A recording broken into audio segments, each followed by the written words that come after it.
Hello everyone, Samia here. Hope you are having a lovely evening. It is Thursday, November 9th. We will be kicking off this new stream with video of President Trump leaving China. We're gonna play that for you now. Let's go. What about me? I got you, buddy. Thank you, sir. Thank you. Bye.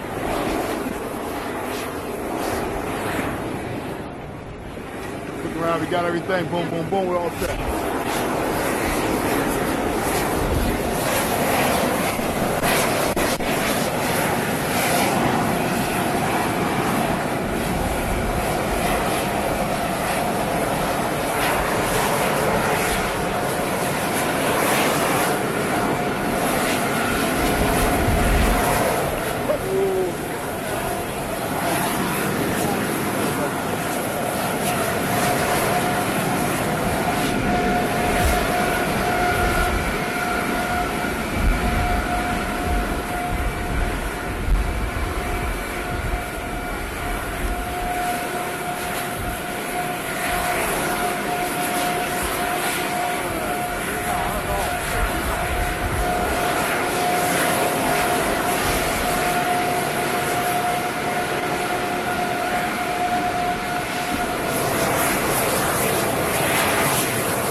Everyone, so that's the end of this feed from China. I'm gonna take you now to Brussels, Belgium, for this NATO press conference.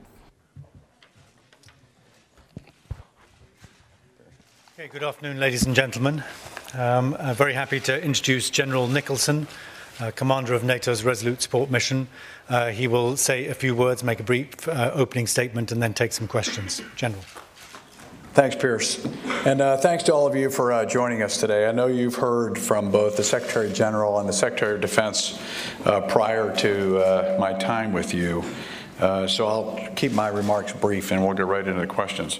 But I did want to touch upon a few points. So we're moving ahead with unity of effort as we go forward from here. A stable Afghanistan is in everyone's interest, and it will contribute to regional stability. The cost of failure in Afghanistan would be great and would be felt worldwide. A secure Afghanistan is key to deterring terrorist activity and migration. And so the fact that a NATO-led coalition that involves 39 nations is working to accomplish this is an imperative for success. As partners in this coalition, we have all come together here to review our work, and we're moving forward together. When you look at the new U.S. South Asia strategy coupled with the NATO Warsaw commitments, you see that we have a renewed commitment to Afghanistan, and this collective strategy is guided by conditions on the ground, not timelines. The bottom line to this is that the Taliban cannot win. They must reconcile. And in 2017, we helped the Afghans to increase military pressure with some increase in train advised assist capacity and air power. But as you're aware, and as I said yesterday to some of you, We fought in 2017 at a lower level of capability. So we welcome the increases that are being made by many of our allies. It's especially impressive that 24 nations have committed to increasing their force levels. And of course, those numbers will continue to be worked out as the nations go through their own internal political decision-making cycles, and that is all brought together with the alliance. But it's good news as we see these increases arrive on the battlefield in the coming year.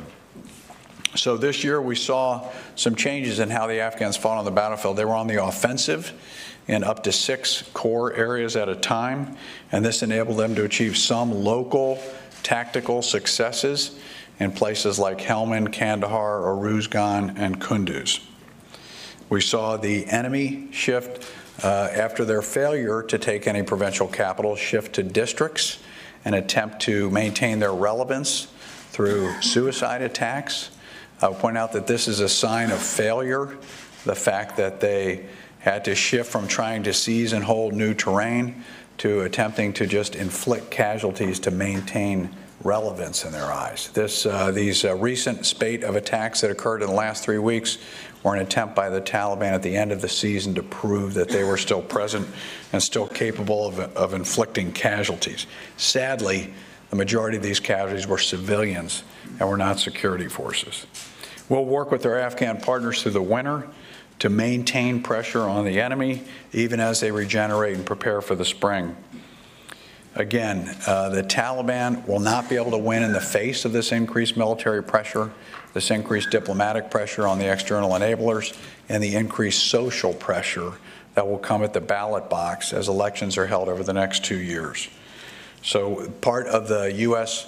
South Asia policy, and certainly NATO's commitment, is to a viable peace process, and what we heard today from the ministers was strong commitment to that end. So this is all extremely encouraging. Again, to wrap this up, the combination of this U.S. South Asia policy, the Warsaw Summit commitments, the increasing capabilities of the Afghan security forces, the willing partnership we have with the Afghan government, and this renewed pressure on external enablement will move us in the right direction, which is a peace process to bring about a political solution to this conflict. So today's meeting and the increased troop commitments that we heard about from our NATO partners, 24 nations agreeing or committing to increases, will maintain the momentum that we need going forward. Our coalition is proving the enemy's theory of victory wrong. They believe that they would win because NATO, and particularly the U.S., lacked the political will. That has been proven wrong by the Warsaw Summit commitments and the U.S. South Asia policy, and indeed by what you saw here today with 24 nations recommitting to Afghanistan. So with that, I'll open it up to questions. Pierce? Yes, please, Zan TV.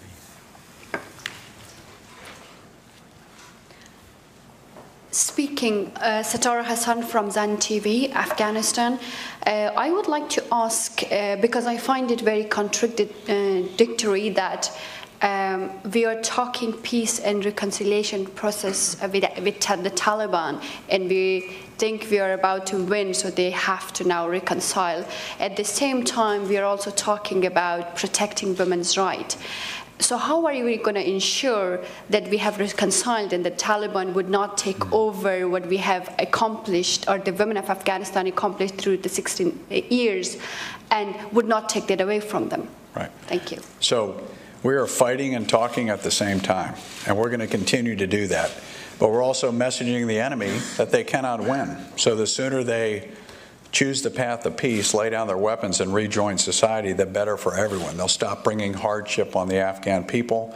They themselves and their families can live in peace, and the whole country would prosper from this. So we want to ensure that even as we fight, even as we increase military pressure, even as we increase pressure on the enablers of the terrorists, even as we increase social pressure inside the country, that the door is always open for a conversation about peace. Some will walk through it, some won't. And their choices are simple: either reconcile or face irrelevance or death. And so these are their choices. To this point, the conversation about peace has always included respect for the Afghan Constitution and the human rights provisions of that Constitution, which address the things that you're concerned about. And I would also add that given the way that the coalition has been committed to Afghanistan for now 16 years, I don't think you're going to see anyone in this coalition walk away from those basic constitutional provisions that we've all supported for this entire war. Yes, please, gentleman in the front row. Thank you, General. This is Abdullah, and I'm an Afghan journalist from One TV. We do see an increasing pressures on Pakistan after President Trump announced his new policy for Afghanistan and South Asia. But in practice, I'm sure you are in a deep conversation with Pakistani government and establishment and the military leadership. Do you see changes in their behavior yet, or it's the same as it was? No, I haven't seen any change yet in their behavior. But as you cited, Abdullah, you've heard the public statements from President Trump, from Secretary Mattis, from Chairman Dunford, from Secretary Tillerson. So we're engaging at the very highest levels with the Pakistanis to work together with them against these terrorists that are undermining the stability of the entire region. And as we all know, Pakistan has fought hard and suffered heavily against those terrorists focused on its government. And now we're asking them to focus on the terrorists that are attacking Afghanistan and that are attacking the coalition. And so this is the dialogue we're having with Pakistan. The United States has been very clear about the direction we want to go. And we hope to see some change in the coming weeks and months. And as Secretary Mattis said earlier today, there'll be incentives if they work with us and disincentives if they don't. Yes, please, Ariana in the front row. Yeah. Thank you very much. This is Sharif from Ariana TV. Some Afghan officials, military officials and civilians officials claim that Russia is supporting Taliban. Have you seen any evidence that Russia is supporting Taliban? Yeah, I think that this has been in the news quite a bit. Number one, I'd say we've seen evidence of Russia supporting Taliban by lending them political legitimacy, by claiming through their narrative that the Taliban are successful against Daesh, more successful than the government against Daesh. This is false. The government and the U.S. counterterrorism forces are the ones that are fighting ISIS and the ones that are restricting ISIS's movements, killing its emirs, killing its fighters, and squeezing their so-called caliphate into the mountains of southern Nangarhar. The proof of this is in the fact that we have seen no significant migration of Daesh fighters from Syria to Afghanistan, and we won't. Because of the pressure being put on ISIS by the Afghan Special Forces and the U.S. Special Operations Forces, we are working hard to ensure that there is not a migration of these fighters. This is fundamental to this false narrative from Russia. So Russia paints a picture of ISIS spilling over into Central Asia, and this is the justification for what support they lend to the Taliban. And what we're saying is that Afghanistan and the United States are fighting Russia's fight for them. We are fighting the terrorists in Afghanistan. And what they need to be doing is supporting the Afghan government in its fight against these terrorists. And by this way, they can secure their own interests. I would also add that there's areas of mutual interest between Russia and the coalition in Afghanistan. Counter-narcotics. Narcotics kill tens of thousands of Russian citizens every year. Counterterrorism, again, I've spoken to that. And also the desire for peace and stability in the region. So these are three areas that we hope to work with the Russians on going forward. And NATO has committed to that through a number of fora. They had the NATO-Russia Council that met recently to discuss some of these issues. There was a delegation from Russia that recently visited Kabul. So we hope that going into the future, the neighbors and other nations like Russia will work with us in the international community. And again, you've got over 39 nations now committed to helping in Afghanistan. We hope to see Russia work with us towards our common interests. Yes, please. Thank you. This is Nasser Maimanigi from Salamatandar. Here in NATO, there is talk of adaptability. How quick are Afghans to adapt to the new tactics that are employed by the Taliban? And because recently we've been seeing some nasty attacks that are committed by the Taliban. Yeah, I think that the Afghan forces are extremely adaptable. And part of this, let me just take a minute to talk about Afghanistan, as you all well know. The majority of the population is under the age of 27, something like 70% of the population. We're seeing an army that's achieving a generational change in the leadership of the Afghan military. You're going to speak later today with Minister Bakrami. He is the personification of this change. When President Ghani changed out the leadership in May of the Army, he lowered the average age by 10 years of the Corps commanders. Okay, so what we're doing is reaching into that next generation. This generation is educated, committed, energetic. They want a better future. These are the change agents that are going to take Afghanistan forward, and the ones that are adapting. Let's talk about adaptability. This is an army now that has developed the best special operations force in the region. If you're to go out and visit with the Afghan commandos, the Katehas, the special police units, these units are the best in the region. And you would see almost no difference between them and the special operating forces of other nations. You know, sadly, we've had some attacks inside Kabul. At every one of those attacks, you'll see the Special Police Unit 222 appears on the scene and more often than not reduces the situation, kills the terrorists, protects individuals, as they did at Shamshad TV just this week. As soon as they appear, the Taliban and the terrorists lose. So this is the quality we're talking about. So this is a form of adaptability. Another example will be the Air Force. We have Afghan pilots who, since we first flew our first combat sortie of the A-29 aircraft last year, have dramatically increased the use of Afghan air power. And then this air is controlled by Afghan tactical air controllers on the ground. We have our first 4 Black Hawk helicopters have arrived in Afghanistan. Afghan pilots are being trained on the Black Hawk helicopter. So they're extremely adaptable to the technologies necessary to go forward and to the tactics of the enemy. So part of this is, again, getting this younger generation of leaders. Another example I'd use is General Ahmadzai, who's the commander of the 215th Corps in Helmand. So since he has taken leadership of that corps, they've actually gone on the offensive in Helmand and retaken districts like Nawa that had been in enemy hands for 2 years. And this is a result of his leadership and his ability to bring together the security forces in that area to fight extremely well. So I'd say we have many examples, many success stories inside the Afghan security forces of adaptability and competence. And so it's those stories that give me the confidence to know that they are going to be successful and that the Taliban cannot win in the face of these forces. Mr. General, you talked about reconciliation. I'm Tahir from Mitra TV from Afghanistan. You talked about reconciliation with the Taliban. Yes. But unfortunately, over the last few years, that we can see, there is an increase of attacks on the civilians.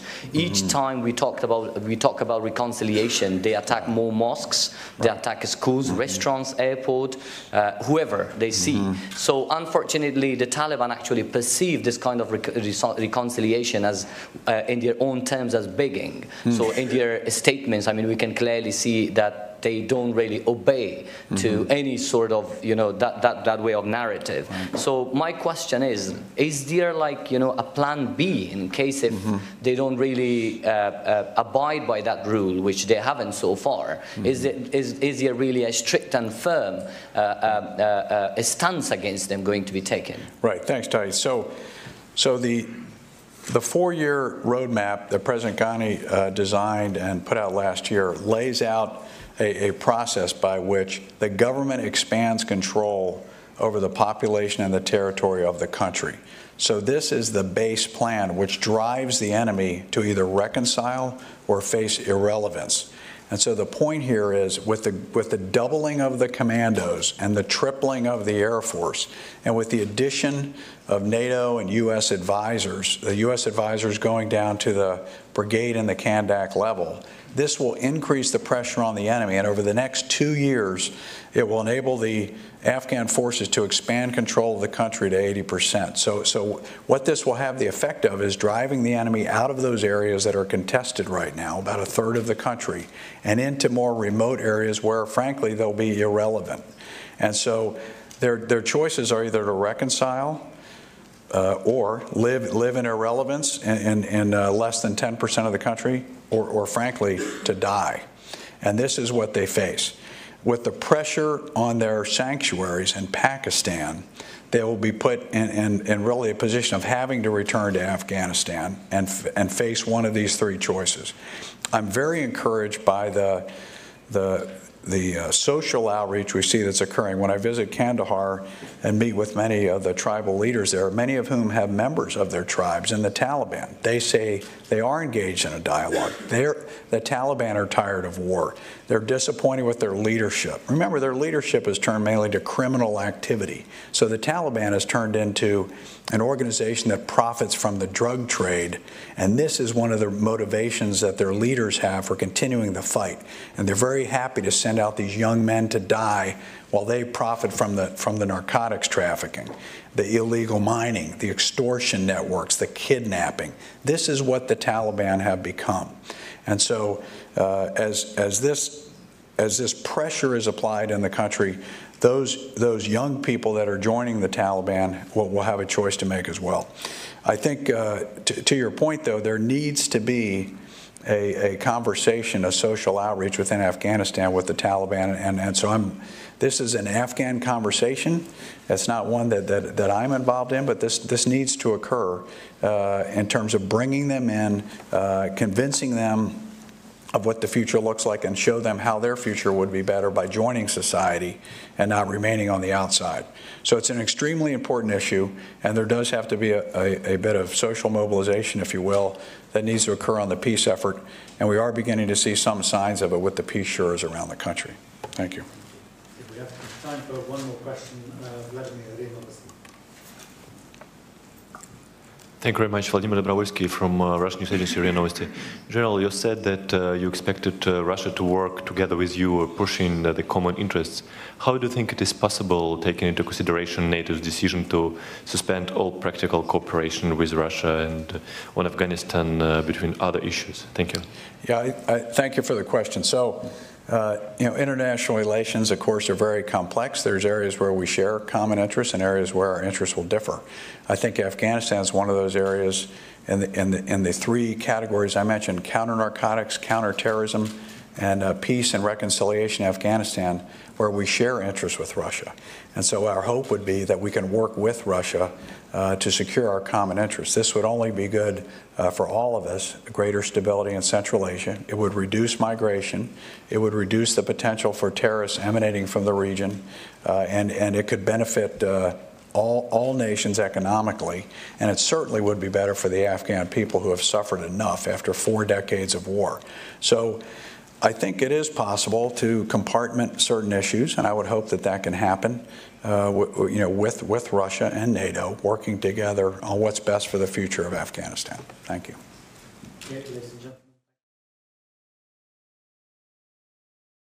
All right, everyone, so that's the end of that press conference at NATO. Here is a live look at Washington, D.C., the Capitol building. In fact, since I'm showing you the Capitol building now, I'm going to take you guys inside the Capitol building. That is where Congress is busy with all of their activity, including Senate and House hearings. We're going to take you to the Senate Armed Services Committee hearing today and play that for you.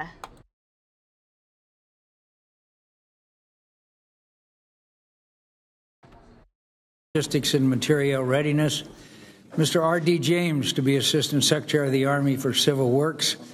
Dr. Bruce D. Jetty to be Assistant Secretary of the Army for Acquisition, Logistics, and Technology. And Mr. Sean J. Manasco to be Assistant Secretary of the Air Force for Manpower and Reserve Affairs. I want to say that we are moving this process along. We have a number of nominees in the Department of Defense, and this will be the second group of 4 in 3 days that we will be holding hearings and hopefully move forward with as quickly as possible. We thank you all for joining us this morning. We also welcome your family and friends here with us today. As is our tradition at the beginning of your testimony, we invite you to introduce those who are joining you. It is the standard for this committee to ask certain questions in order to exercise its legislative and oversight responsibilities. It's important that this committee and other appropriate committees of the Congress be able to receive testimony, briefings, and other communications of information. I'd ask that you each provide responses to the following questions and think about your answers. Think about your answers.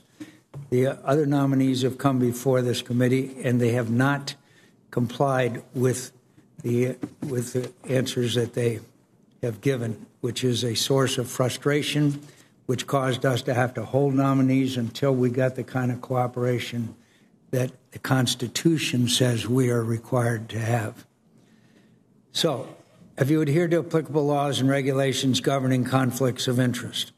Yes. Yes. We ensure that your staff complies with deadlines established for requested communications, including questions for the record in hearings. Yes. Yes. You cooperate in providing witnesses and briefers in response to congressional requests. Yes. Yes. Will those witnesses be protected from reprisal for their testimony or briefings?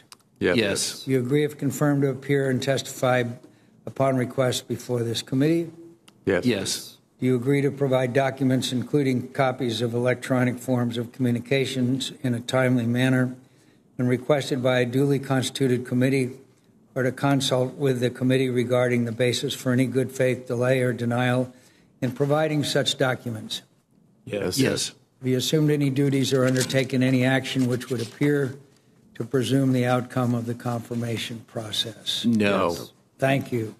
Mr. McMahon, the Department of Defense is feverishly trying to restore military readiness through the reset and recapitalization of equipment needed to respond to current and future threats. At the same time, our military must meet the need for long lead items and logistics concerns across the globe. The next Assistant Secretary of Defense for Logistics and Material Readiness will be at the center of our readiness recovery efforts. As a former Major General in the Air Force with responsibility for logistics, you have seen firsthand how crucial these issues are to readiness. If confirmed, we expect that you will leverage your experience to help each service restore readiness, which it is not today. Along the way, we will look to you to keep us apprised on how the department will reshape its policies to ensure that equipment can be repaired on time and delivered to theater fully mission capable. Mr. McMahon, I was just 2 days ago at a service for those 10 brave young Americans who were killed in the John S. McCain accident or tragedy with their families. There's very few things that are as moving as to meet the families of those who have sacrificed, and it didn't have to happen. And that's the tragedy of all this. Because of sequestration, the ship was not ready, they were not trained, they had sailors working 100-hour work weeks, and part of the responsibility for that lies right here in the Congress of the United States in the form of sequestration. I'm happy to see that there is an increase in defense spending, although not nearly enough, but we have finished our markup, and I believe that it is sufficient to move forward in restoring our military capability. So, Mr. James, if confirmed as the Assistant Secretary of the Army for Civil Works, you will oversee the Corps of Engineering activities for civilian projects in environmental regulation and permitting. The recent devastating hurricanes in Texas, Florida, and Puerto Rico highlight concerns in our nation's infrastructure and our ability to withstand growing environmental threats. The Corps of Engineers All right, everyone, we are going to cut out of this now because we have a live feed from Beijing. It is a bit frozen, but it is a live feed from Beijing of Melania Trump visiting the zoo. So we are going to show you this, the First Lady in Beijing.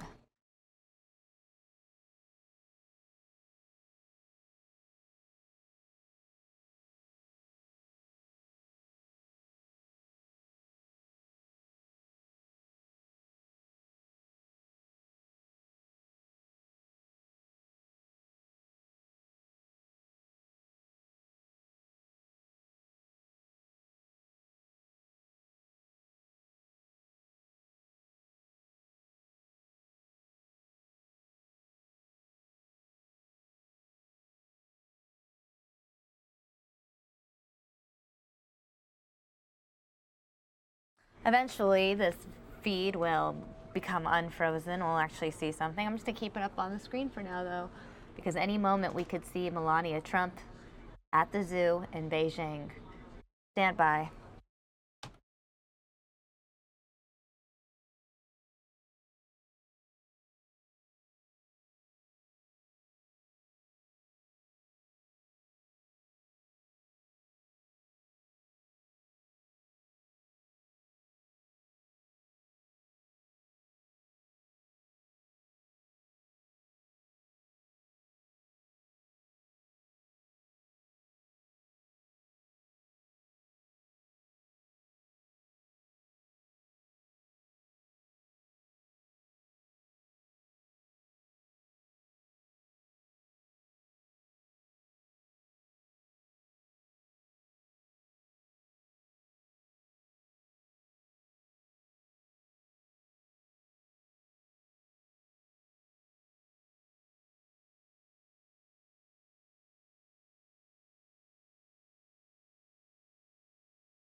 All right, everyone, so that wraps up our China feed. We're going to go back now to the Capitol building. Oh, they showed us the White House instead. We're going to go inside the Capitol building for the Senate Armed Services Committee hearing.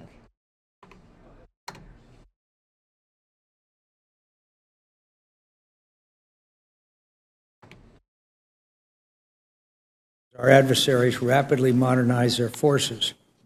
Put simply, our Army is outranged and outgunned. That's not John McCain's words. That's the Secretary of Defense's words. The Army's modernization woes are inextricably linked to its disastrous acquisition record over the last 2 decades. Too many underperforming or canceled programs, too few real capabilities fielded, and far too much taxpayer money wasted. Nearly $50 billion. The Army's recent announcement of 6 key priorities for force modernization was a step in the right direction. Beyond that, now is the time for a comprehensive modernization plan that will turn those priorities into real weapons and equipment in the hands of our soldiers. I look forward to hearing how you will rise to this challenge if confirmed as Assistant Secretary of the Army for Acquisition, Logistics, and Technology. Mr. Manasco, our Air Force is the smallest it's ever been, both in terms of number of aircraft and number of personnel.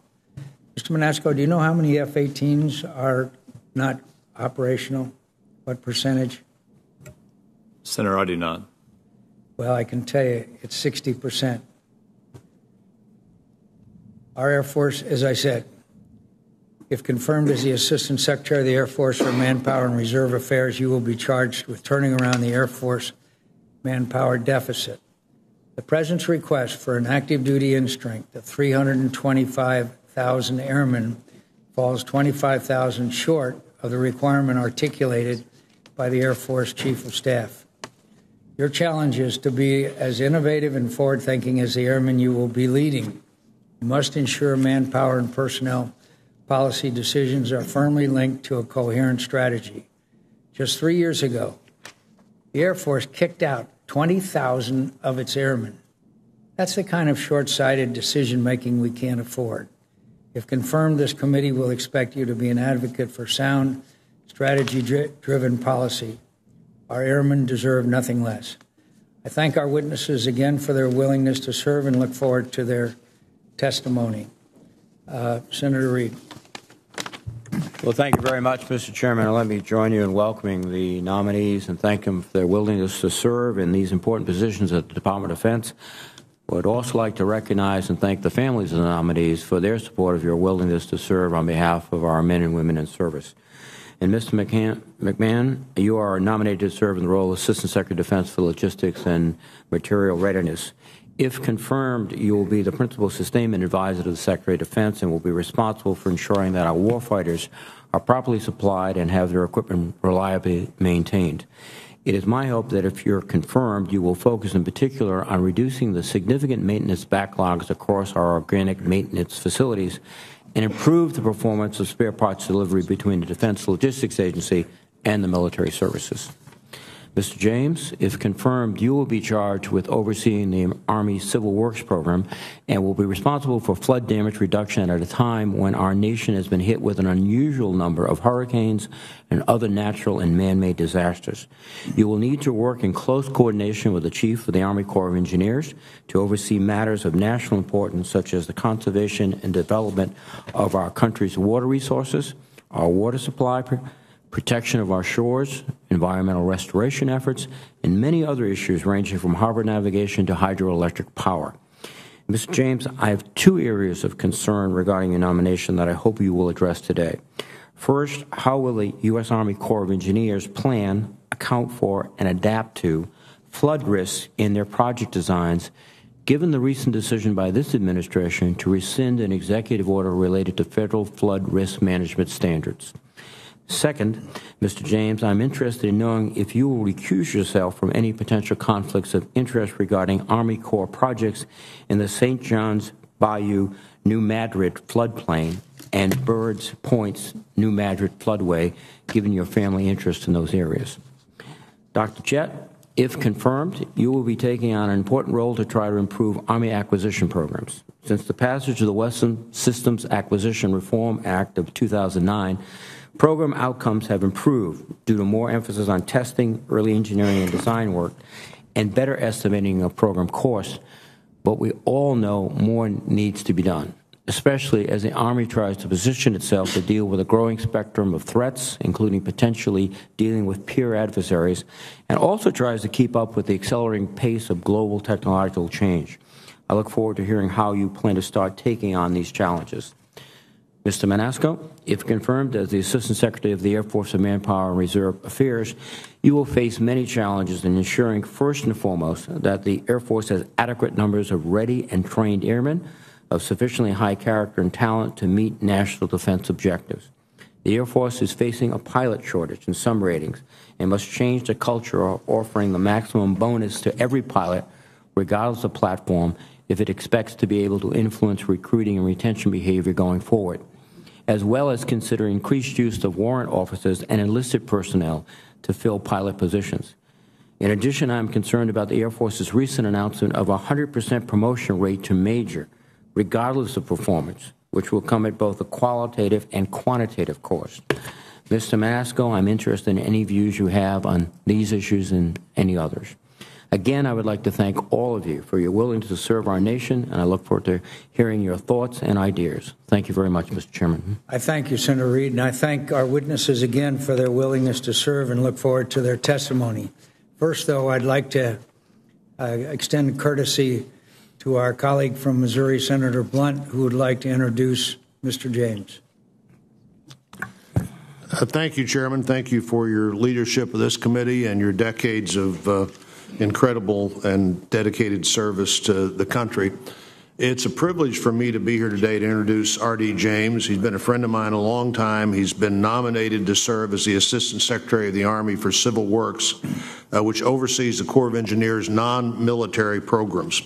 Mr. James is from New Madrid, Missouri. I was glad that Senator Reid got that pronounced right. A lot That's of people the way we say it up in Rhode Island. Excuse me. If New Madrid... If you'll excuse me a minute, Senator Blunt, we have a quorum, and I'd just... Go ahead. Go right ahead, sir. Since a quorum is now present, I ask the committee to consider the nominations of Robert Beeler to be Director of Operational Test and Evaluation, Thomas Modley to be Undersecretary of the Navy, and James Gertz to be Assistant Secretary of the Navy for Research and Development and Acquisition. Is there a motion to favorably report these three nominations? So moved. Is there a second? All in favor say aye. Aye. The motion carries. Their nominations will be sent to the floor. Please proceed. I apologize. I thank you, Chairman. Having a quorum in the room is really important, and you should take advantage of it when it occurs. I was about to say Mr. James is from New Madrid, Missouri, and I was pleased that Senator Reid got that name right. The first time New Madrid got much attention in Washington, D.C. was about 1803 when the New Madrid earthquake occurred, and the Mississippi River ran backwards, and church bells rang in Washington when that earthquake occurred.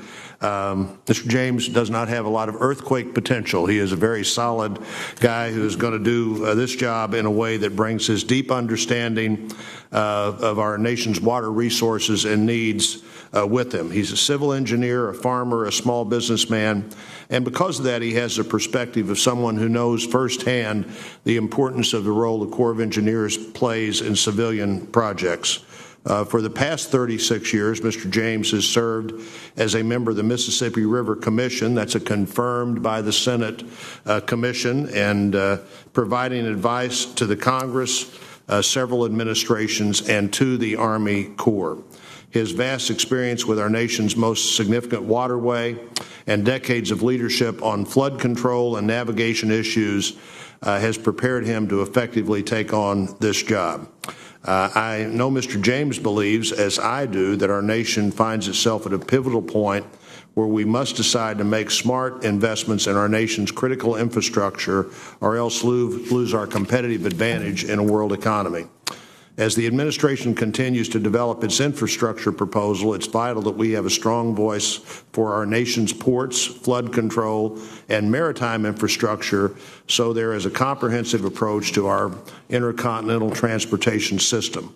As the events of the past couple of months show, the Corps plays an indispensable role in response and recovery from national disasters, as well as in the planning and construction of flood control projects to reduce future risk.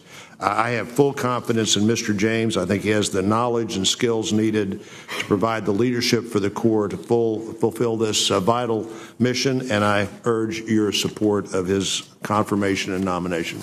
I thank you, Senator Blunt, for coming here to introduce this nominee, and we appreciate very much your leadership and your involvement in these issues, which are also very important to your state. So I thank you, and I know you have other responsibilities. And I second Senator Blunt's introduction. Good. The second will be included in the record. Now we have Mr. Manasco will be introduced by the committee's own Senator Cruz. Thank you, Mr. Chairman. Gentlemen, congratulations on your nominations. Welcome. And let me thank the senator from Missouri who just made the introduction for his history lesson on the earthquake of New Madrid of 1803, which may well be the last time church bells rang in Washington, D.C. I have the privilege today of introducing a fellow Texan to this committee, Mr. Sean Manasco. Sean hails from the San Antonio area and comes to this nomination not only exceptionally capable, but also very well qualified. Most recently, Sean was the co-founder of Innovative Breakthroughs in San Antonio. Before that, Sean was the Chief Administration Officer of USAA and previously served as a Senior Vice President at Bank of America. He is a proud graduate of the United States Military Academy and of Southern Methodist University. Sean is an Army veteran who hails from a long line of veterans who served our nation and participated in every conflict dating all the way back to the Civil War. During Sean's time in the military, he served as a paratrooper at Fort Bragg and was selected to become the Director of Finance and Accounting for the Office of Military Support. He has also held numerous staff and leadership positions supporting operational activities for Joint Special Operations Forces. The Air Force is facing many challenges, but perhaps none more acute than rebuilding of readiness while ensuring that we have the force structure necessary to enable a robust and proficient Air Force. The role Sean has been nominated for is critical as the department works to tackle these challenges, but I have no doubt that he will be an important contributing factor to the United States Air Force, the Department of Defense, and ultimately our nation.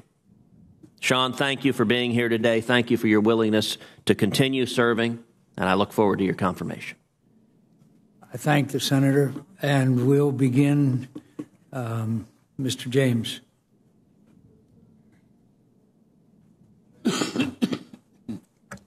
Thank you, Chairman McCain, Ranking Member Mr. Reed, and the honorable members of this committee. I wish to express my gratitude for allowing me to testify before this distinguished committee this morning. Also, thank you for allowing me to recognize my family with me today, my wife, Virginia James, our son, Riley James, his wife, Lydia Fowler, and I would also like to recognize our daughter, Elizabeth, who departed this life 22 years ago at the age of 19 years. Their love and support encourage and sustain me. I would be remiss if I did not express my grateful appreciation to President Trump for considering me for this important position. I find it deeply humbling to have the trust of the President and the support of Secretary Mattis. Our nation was blessed from its creation with abundance of natural resources. Due to the vision and commitment of those who came before us and the determination and sacrifice of the American people, we now enjoy a system of inland waterways that contains more miles of navigation than the rest of the world combined. The interior of our country is also blessed with one of the largest contiguous agricultural areas in the world, an asset that feeds our nations and others around the globe. The inland waterway system not only overlays vast acreages of fertile, productive farmland, but it also connects the major industrial centers of the interior with the largest deep draft coastal ports that link us to the world in trade and defense. Owing largely to the natural geographic advantage, the strong multi-generational commitment by successive Congresses and administrations to a program of civil works, this nation became the economic power that it is today, all while keeping our rivers viable for recreation and water supply. The U.S. Army Corps of Engineers delivered that civil works program and will continue to execute future commitments made by the legislative and executive branches. We can also be proud that we have improved and will continue to improve our water resources and its interconnected ecosystems and environmental enhancements to restore the past damages and mitigate present impacts so that our investments can be sustained for future generations.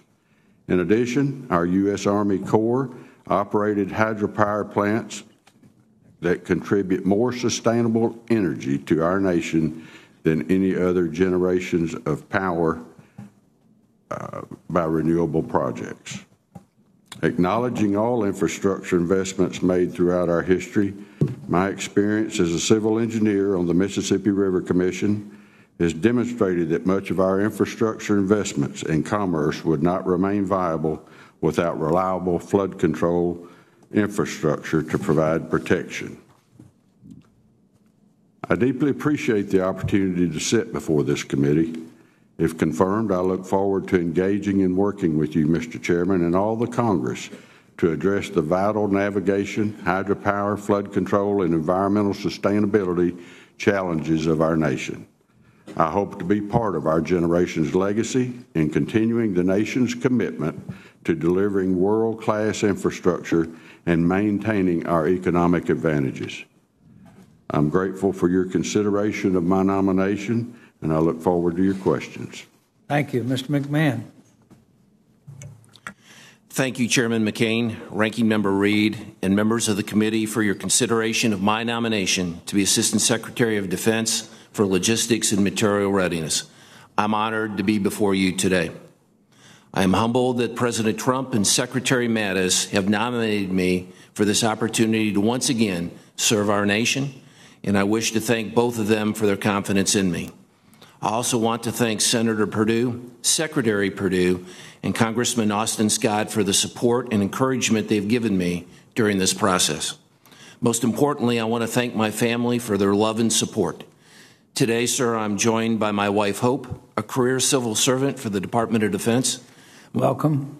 My daughter, Erin Black, and her husband, Matt. Welcome. And my son, Bobby McMahon. Not welcome. There's nothing more noble than serving others, especially those that have voluntarily raised their hands and said, "Here I am, send me." As a nation, we have an obligation to provide those who have raised their hand with the tools necessary to successfully accomplish the military and humanitarian missions we give them.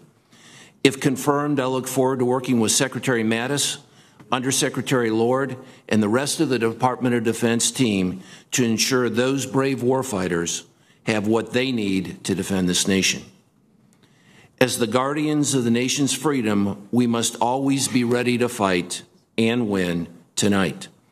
Ever-present threats require an ever-ready force. Gone are the days that our nation has the luxury to take months or even years to rearm and prepare for war. What worked in World War II or even Desert Storm will not work today. And although new systems and capabilities will be essential to maintaining our future military superiority, tonight's fight will be executed with the weapon systems currently in our cantonment yards, currently at sea, and currently on our flight lines. Therefore, it is paramount that we properly invest not only in the future, but in the readiness and sustainment of our current fleet of systems as well. Very simply, what makes the United States military stand out above others is our ability to project and sustain our armed forces at any time and anywhere in the world. And if confirmed, I will focus on continuing to maintain those essential attributes. Unfortunately, 16 years of continuous combat operations has taken a toll on our equipment. This, combined with an aging fleet of systems due to limited modernization and recapitalization over the past 2 decades, requires us to be more aggressive and more innovative in our effort to reset the force.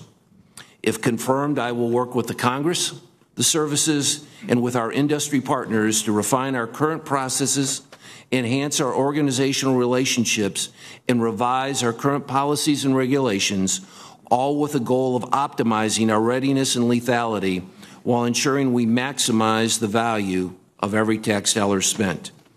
In terms of specifics, Secretary Mattis has presented a clear vision of what is necessary to achieve these two goals through his defense reform initiatives. The Logistics and Material Readiness Team is already actively engaged in this effort with a focus on transforming weapon system sustainment to enhance both near-term and long-term readiness, supporting the reform management initiatives, in particular the supply chain initiative, improving cost management, and finding whole-of-government efficiencies. If confirmed, I look forward to leading their efforts to achieve reforms in these 4 areas, as well as other areas still to be identified. In addition, if confirmed, I'll work with the Congress, the services, and with industry to find better ways to control sustainment costs on new acquisitions, costs which historically have represented over 70% of the total lifecycle cost of a weapon system. Finally, during my 34 years in military service, the most important lesson I learned was that what differentiates our military from every other military force in the world is the quality of our people. Our soldiers, sailors, airmen, and Marines, military and civilian, active, reserve, and guard. If we take care of them, to include giving them the tools they need to successfully execute, they will take care of the mission. If confirmed, I am committed to ensuring we as a department will do everything we can not to let them down. Thank you, and I look forward to your questions. Thank you, Dr. Jetty. And welcome to the families, by the way. Chairman McCain, Ranking Member Reed, and members of the committee, thank you for the opportunity to testify before you today. I'd like to thank President Trump for nominating and Secretary Mattis for recommending me to the position of Assistant Secretary of the Army, Acquisition, Logistics, and Technology. I'd like to recognize my family today. My son, Stephen, graduated from West Point in 2001 as a military intelligence officer and is, once again, a second lieutenant, this time in medical school to become an Army doctor. His beautiful wife, Youngjin Oh, is currently visiting family in South Korea. My daughter, Christine, graduated from West Point in 2004 as a signal officer and was medically discharged due to an injury, but continues to serve as a government employee in the position of Chief of Fielding for the 101st Airborne Division. Her husband of 2 months today, Teddy Randolph, remains at Fort Campbell due to duty requirements. My son, Brian, is a corporal promotable in the 2nd of the 19th Special Forces Group, West Virginia National Guard, as a satellites communications specialist. I hope to have a need to know what he does in his civilian work, should I be confirmed. His bride, Ashley, also of 2 months, has joined him. Through West Point, 28 years of service, 18 moves, 2 overseas tours, delivery of our children in other languages, MIT, 2.5 years in Iraq and Afghanistan, and starting an entrepreneurial business, my bride of 40 years, Kathy, has been my best friend, life partner, and love of my life. She has served as much as and as well as all of us. I graduated from the United States Military Academy in 1976 into an Army entrenched in a Cold War. The Soviet threat resulted in the Big Five, developed through an acquisition process derived from systems engineering and based on assumptions formulated in the 1960s. Focus, time, money, and a less innovative adversary produced overmatch, helping to win the Cold War. Following 9/11, the Army found itself fighting innovative and creative terrorists who effectively employed improvised devices and commercial technologies. The formal acquisition process, still in place today and taking an average of 12 years to field a system, could not respond. In May 2002, I was afforded the opportunity to take robots into combat by forming a small team that integrated DARPA robots with government and commercial off-the-shelf items. In only 28 days, we took them into caves in Afghanistan rather than sending soldiers with grappling hooks and grenades. Robots are now broadly used in combat operations. Perhaps more importantly, this instigated the Army and DoD's. Whose program was those robots? So that was a program that started called Rapid Integration of Robotic Systems. Made by? iRobot was the robots we use, sir. And that company is based? In Massachusetts. Thank you.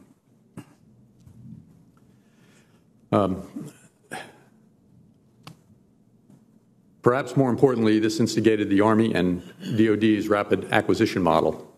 Russia, China, Iran, North Korea, and terrorist networks have studied our success and incorporated them, including rapid development and acquisition, into their own systems, eroding our overmatched and near-peer status, while our major force systems continue to depend on the much slower formal process. The Army must first ensure readiness in the face of continuing and escalating threats through refurbishment and upgrades, while continuing to address emerging threats real-time. But this approach must be balanced with the need for modernization, not just incremental improvement, but with an eye towards regaining a clear overmatch. To do this, I believe the Army needs a new acquisition system, not just rapid, but inherently fast, responsive to current and emerging needs, and visionary in meeting long-term threats, leaping ahead of capabilities of major adversaries.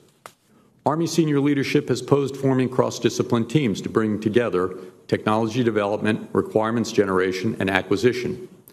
Weaving these together interactively with innovative contracting, robust cost assessment, and appropriate testing is key. Commercial technologies must be leveraged to the maximum extent possible, and the tech base focused on military unique development and integration. Prototyping, along with spiral and incremental development, can transform early failures into cost-effective learning experiences. The Army is replete with dedicated, talented people. They need senior leadership guidance, encouragement, and reassurance to be innovative, to understand and accept responsibility, and to reduce a culture that's risk-averse. I serve with 2 of my children in Iraq, and only because of the injury, not all 3. Every soldier is my child. This makes my motivation for necessary yet difficult change a passion. If confirmed, I will work tirelessly to truly make a more effective acquisition system that meets current, emerging, and long-term operational needs, helps us leap back into an overmatched position, and do so in a timely manner. Thank you again for the opportunity to testify, and I look forward to your questions. Thank you, Doctor. Mr. Manasco. Mr. Chairman, Senator Reid, and distinguished members of this committee, I am grateful to be with you here this morning. My nomination to this position was unexpected, and while I never planned to return to public service, I'm humbled by the opportunity to do so. If confirmed, you have my commitment that I will work diligently to ensure my department is transparent, prompt, and proactive in working with each of you and your staffs. I am thankful for the support and confidence the President, Secretary Mattis, and Secretary Wilson have placed in me. I would also like to thank Senator Inhofe, who took a chance on me as a young 17-year-old who wanted to attend an academy and gave me my nomination to West Point. That was almost 30 years ago to the day. Thank you, sir. I want to thank my family and my friends for their mentorship, encouragement, and loving support. Let me respond. I did a good job, didn't I? Sir, I've tried to do you proud. Let the record show that Senator Inhofe did a good job. I am joined today by my incredible wife of 25 years, Noelle, the daughter of a retired Air Force navigator who is the true rock of our family and a servant leader within the community, and our 3 sons, our oldest son, Gavin, who is studying at Texas A&M, Kate, a high school senior and aspiring Service Academy cadet, and Ty, a really talented sophomore still in high school. I'm also joined today by my brother-in-law, retired captain from the United States Navy, Brian Hastings. Welcome. I owe them everything and would do anything for their well-being and happiness. It is hard to identify another time in our nation's history where the threats we face are as numerous and varied as they are today. Controlling the high ground is not a given anymore, and therefore we must make prudent investments today to ensure air, space, and cyberspace superiority tomorrow. I contend that these investments must be in both weapon systems and in people. If confirmed, I will bring perspectives shaped by my experiences in the private sector.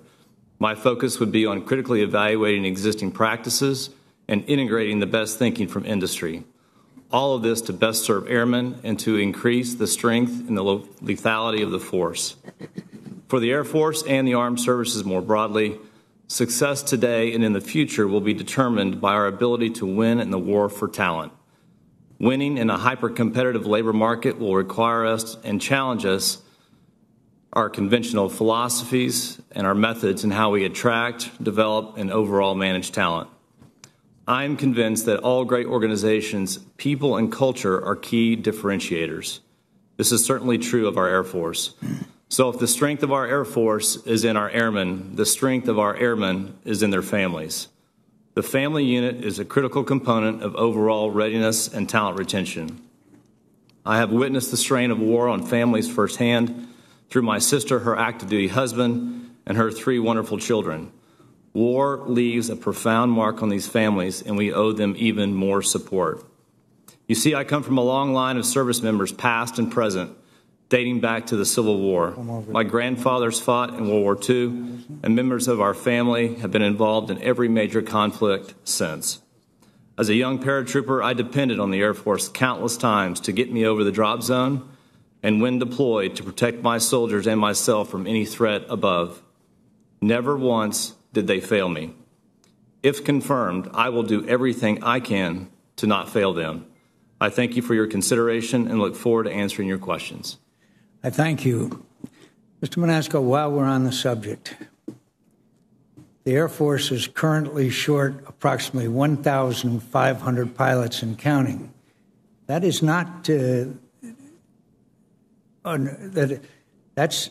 doesn't even take into consideration the fact that there's going to be an exodus of the Vietnam War pilots out of the civilian airliners, which is going to put enormous pressures on the active duty force to fill in those slots that are now being held by people who are on the verge of retirement. You are facing a personnel crisis in the United States Air Force. So the Air Force is currently short approximately 1,500 pilots and counting. And what confounds me is the Air Force comes over to say, we just need more money. You're never going to outbid the airlines. The reason why young pilots stay in the Air Force is because they want to fly airplanes, not because they're going to be compensated by $50,000 or $100,000 or whatever it is. And I talk to too many of them all the time. They say, Senator McCain, all I want to do is fly. I want to be in combat. That's what they're all about. That's the environment in which they grow up. And so what are we doing? We're trying to outbid the airlines. You're not going to outbid the airlines on compensation. And so you are addressing this issue of pilot shortage from exactly the wrong direction. Go out to Luke Air Force Base. Talk to these young captains and majors who are on the verge of getting out. Ask them what it takes to stay in. You know what the first thing they'll tell you? I want to fly. That's why they become pilots to start with. And yes, we need to compensate them. But $50,000, $70,000, whatever the hell it is, that's not going to attract them because they can be outbid. It's a lifestyle. Come with me down to Marine Corps Air Station Yuma, and we'll go into the ready room, and I'll ask those young Marines, what do you want to do? I want to fly. That's why they become pilots. So this whole idea of trying to outbid the airlines on keeping people in the Air Force is foolish. Now, they need a certain level of compensation, and this committee has increased their spending by their salary by 2.4%. But that's not what's going to keep them in the United States Air Force, Marine Corps, Navy, and Army. So you're looking at the problem through the wrong lens. So my suggestion to you is, if you're confirmed, and I assume that will be, fly around to these bases. Go to go to these bases and sit down with the pilots and say, look, we're 1,500 pilots short and counting. What do you want? What do you want in order to stay in? And I'll tell you what they'll say. We want to fly airplanes and we want stability. And that is not present today. So you've got a real problem here. I mean, a real problem. And to see this iceberg out there in front of the ship and not do anything about it is malfeasance. So all I can tell you is I recommend to you that if you're confirmed, and I believe you will be, you take a quick tour around our major Air Force installations, sit down with these pilots in the ready room and say, what is it that I need to do, that the government needs to do to keep you in the military? And you know what the first thing they'll tell you? I want to fly combat. That's the first thing they'll say, because that's why they become pilots. So this business of coming over and saying, Senator McCain, if we're going to keep these pilots in, we need $50,000, we need whatever it is. It's not that they don't have comfortable lifestyles. It's that they join the Air Force, the Marine Corps, the Navy, and the Army in order to serve the country. And that means doing what they're trained to do. So my message to you, sir, is do what I have done and literally every member of this committee has done, and go sit down with these young people, and they'll tell you why they would stay in, and they'll tell you why they're going to get out. 1,500 pilots short in the Air Force, and the world in the turmoil it is today, you are rapidly approaching a position where you are overworking these pilots, where you are making them stay away from their homes and families too long. So I'm very worried. I'm very worried. And so, because there's every evidence there could be an exodus of pilots, particularly now that the civilian airliners are hiring. So does the military overly require on compensation to incentivize recruiting and retention, Mr. Manasco?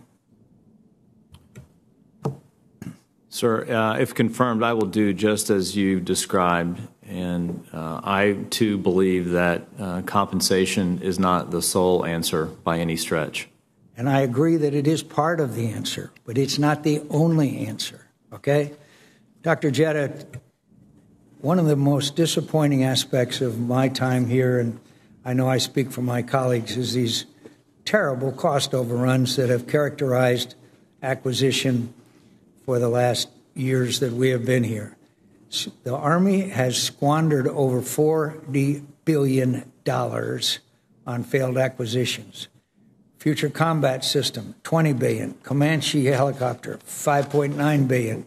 Crusader howitzer, $2.2 billion. Armed reconnaissance helicopter, $500 million. Ground combat vehicle, $1 billion. Distributed common ground system, Army, $3 billion. Joint tactical radio system, $11 billion. Do you find that acceptable? Chairman, I don't find that acceptable at all. So what are you going to do? Chairman, I don't think that this is... Let me tell you what the first thing you got to do is start holding people accountable. No one, to my knowledge, has been fired from all his $50 billion of failures. Go ahead, please. I'm sorry to interrupt. Senator, what I think is that I've looked at this problem and thought that there has to be a four-pronged approach.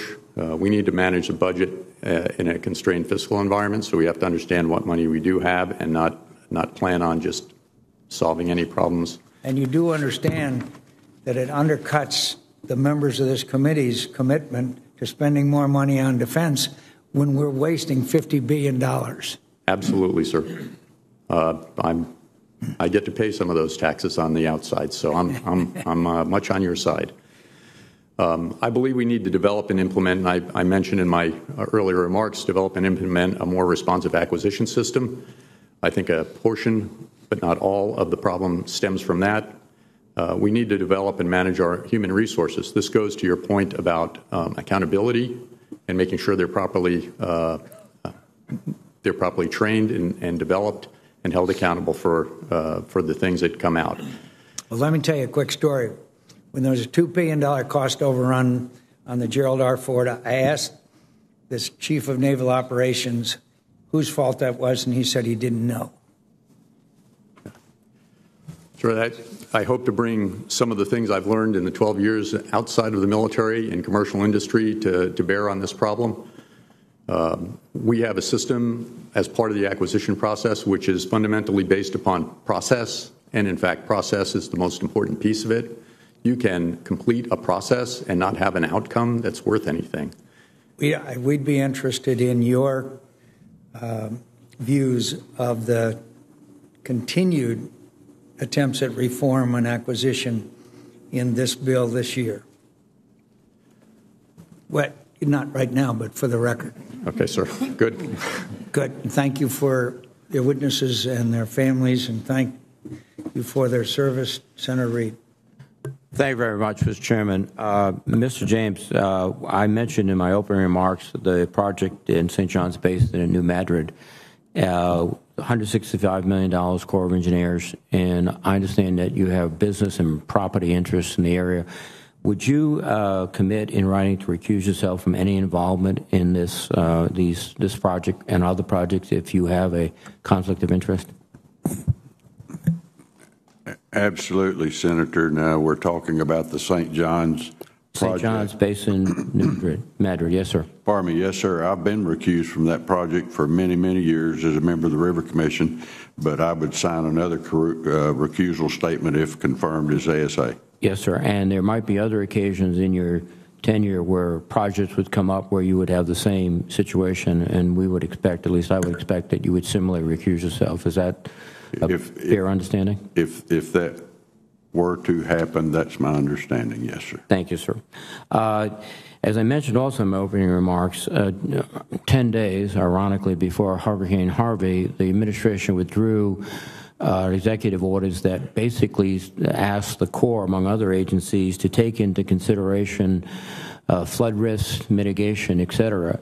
I've seen that play out practically in my home state where we had massive flooding in 2010, and they were building to the new standard, so berms around wastewater treatment facilities were not X, they were actually 2X for the new standards.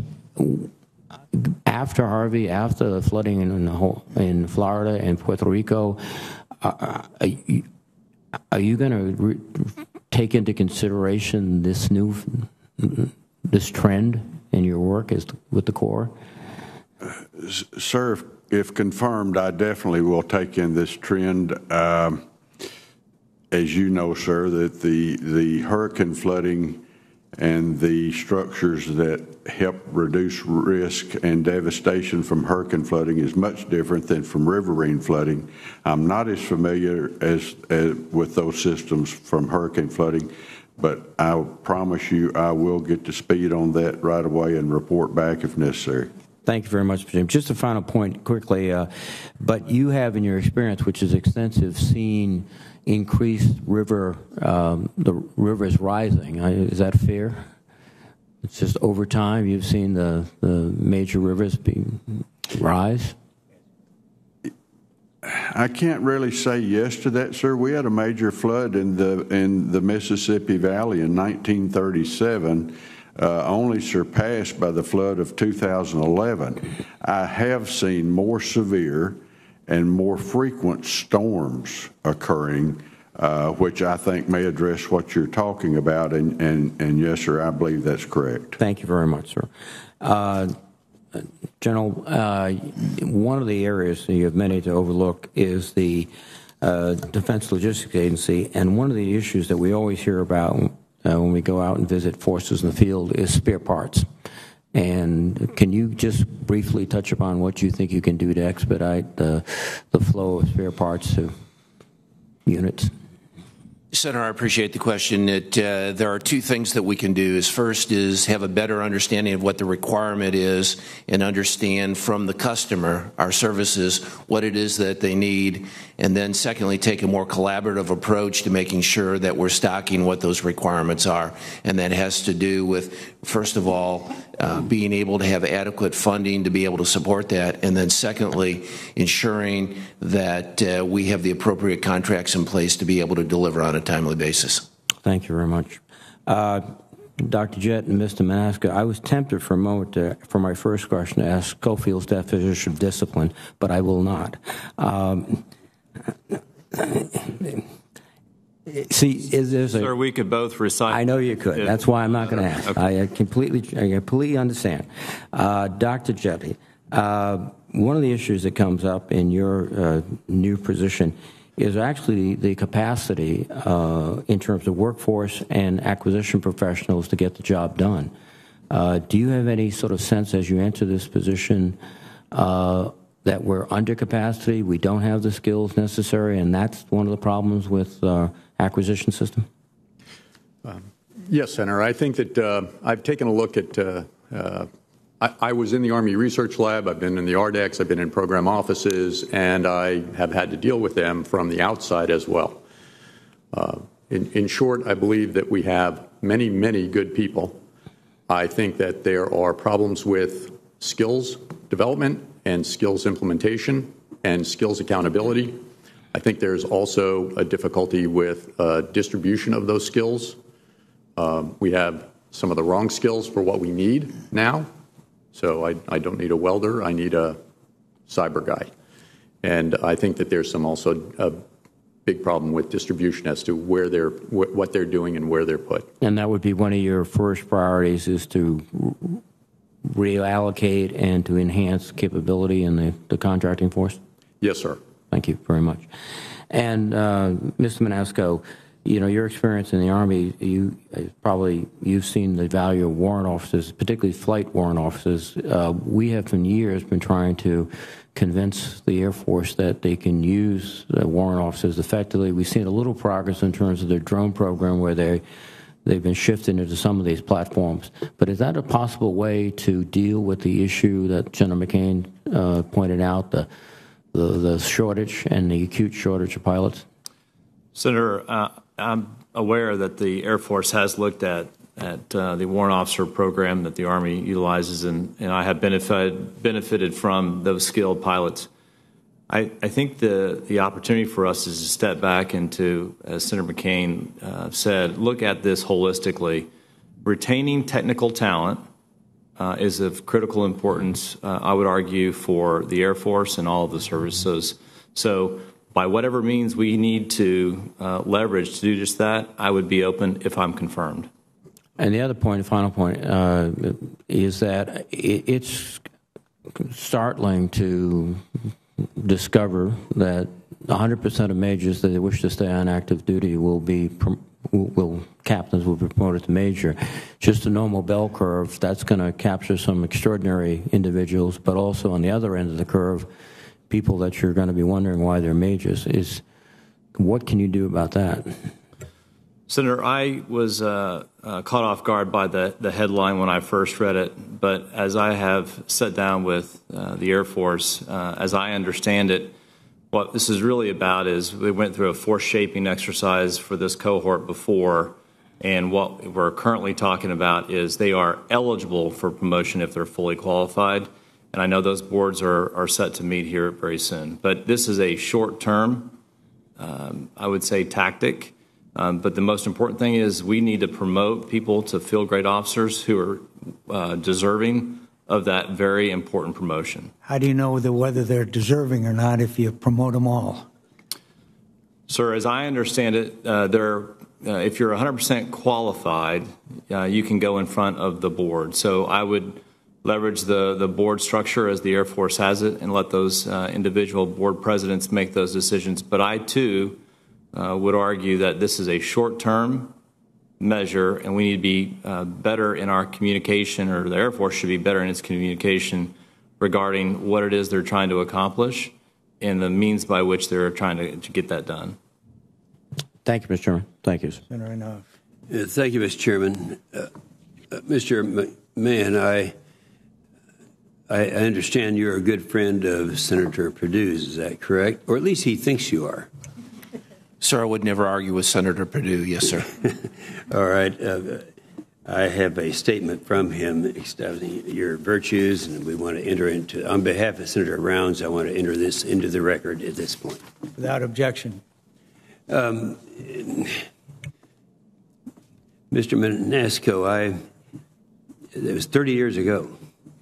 And did you think 30 years ago, when I made your nomination to West Point, that you would be sitting before this committee in a confirmation hearing to be the Assistant Secretary of the Army? And would you have accepted?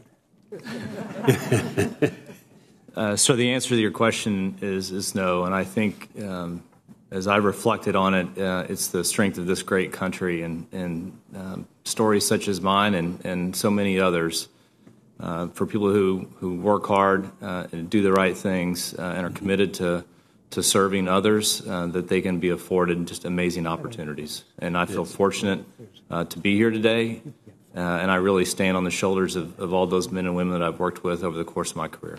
That's good. Well, it's a great statement. It's very meaningful to me personally. Senator McCain was talking about the dilemma we're in terms of our pilots. Of those 1,500, actually 1,300 are combat fighter pilots, and it is a serious thing. And I think those of us from that discipline agree with Senator McCain. You know, it actually costs, if you take someone off the streets and qualify them to the level of an F-22, it costs some $16 million.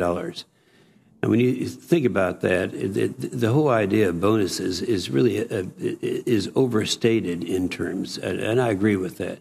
But I understand that recently the Air Force Reserve component has an alternative to active service. Now, this thing is called the Total Force Aircrew Management Assignment Augmentation Process.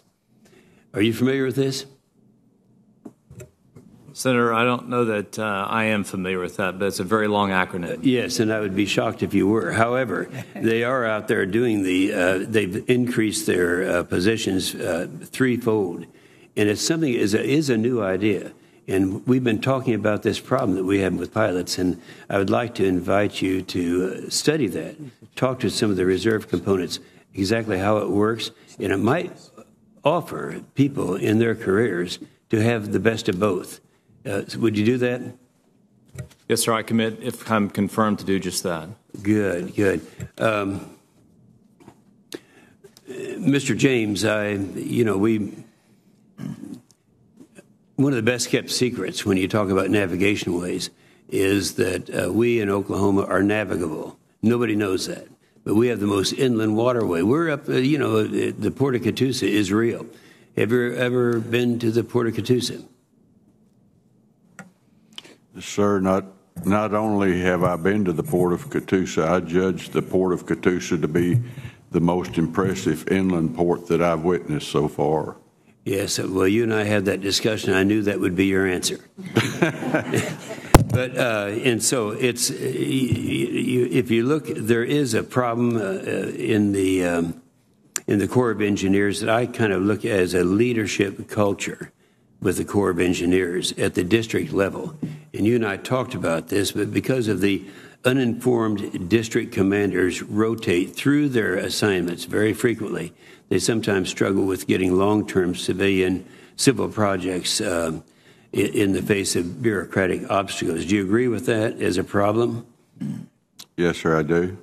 And that's one that I would like to have you look into to come up with some ideas. And in fact, I would invite you to come out and we could have a little session with some of these people and see if we could maybe improve that culture a little bit. Would you be willing to do that with us? I'll be happy to do both of those, sir. Yes, sir. Well, it takes you back pretty close to home. Mr. McMahon, I know that one of the problems that you're going to be dealing with is one that is a critical problem, and that is the civilian workforce. In fact, we had a meeting not too long ago with General Levy of Tinker Air Force Base. And as you know, we have two of this type. We have that along with the Army depot in McAllister, Oklahoma. And we had a meeting with him, General Levy, and some principals of Oklahoma University and Oklahoma State University. And he made the statement, he said, we would hire every graduate engineer that you can put on the street. So that is one area that is. Are you aware of some of the problems right now that we're having in the various, not just our depots, but throughout the system?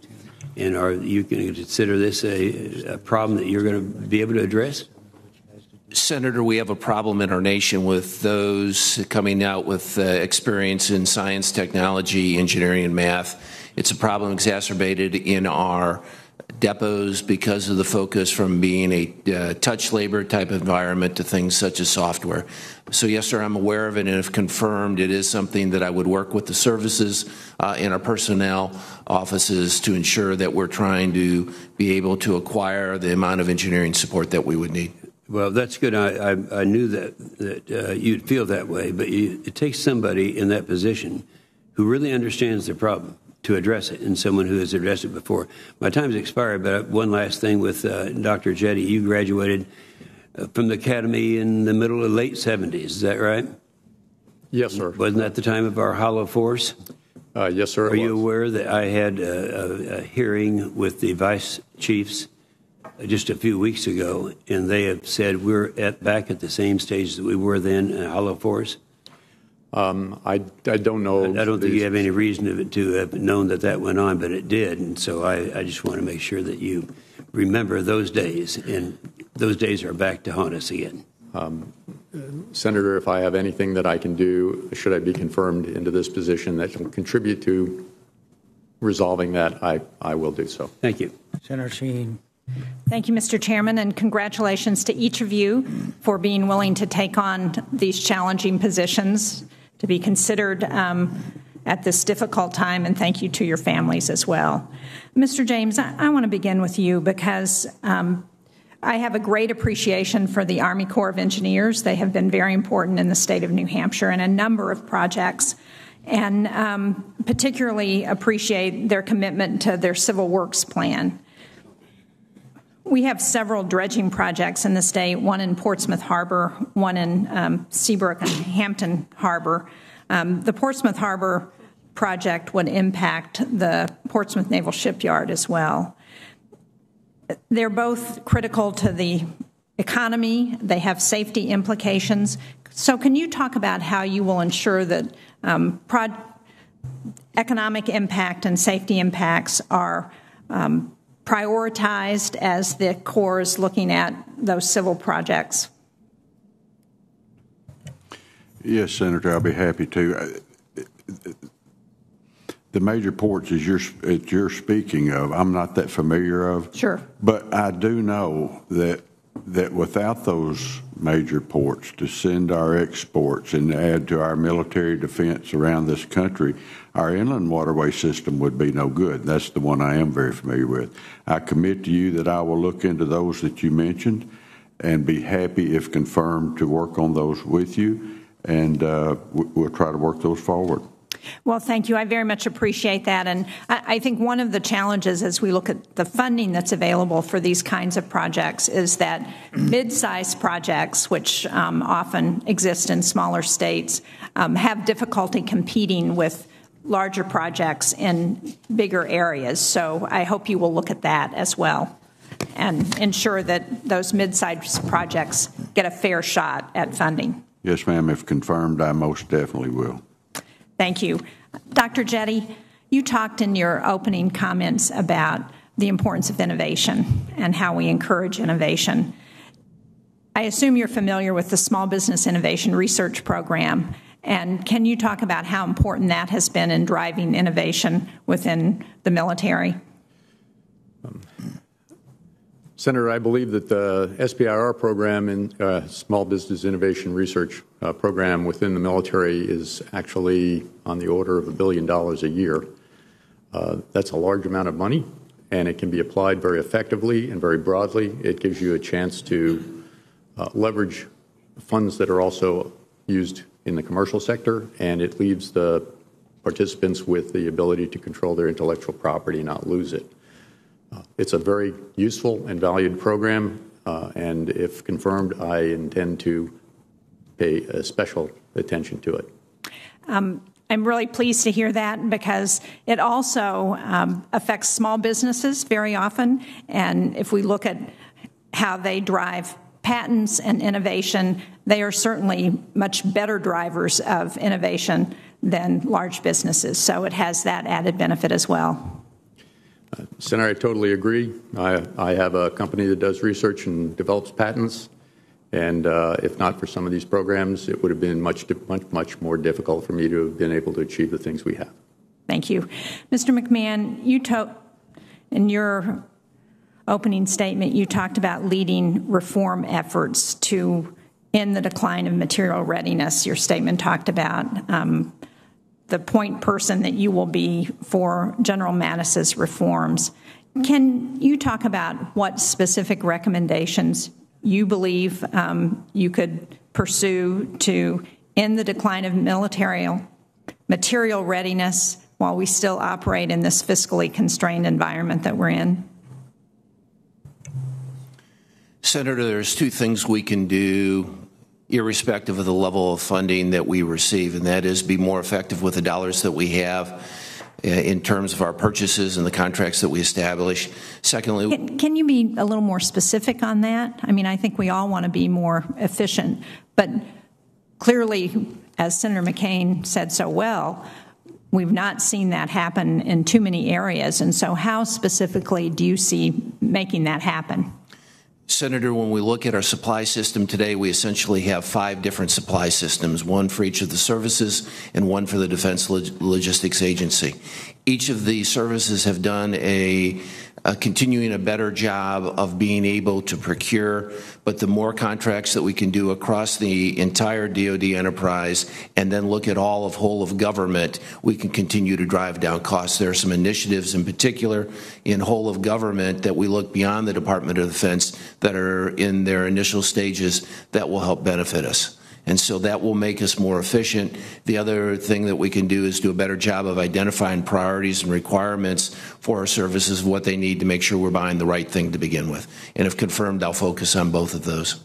Well, and based on the discussion this morning, I would add a third, and that is hold people accountable when they don't produce. Yes, ma'am. Thank you. Thank you, Mr. Chairman. Senator Cotton. Thank you, gentlemen, for your willingness to serve our country, many of you for the second or subsequent time.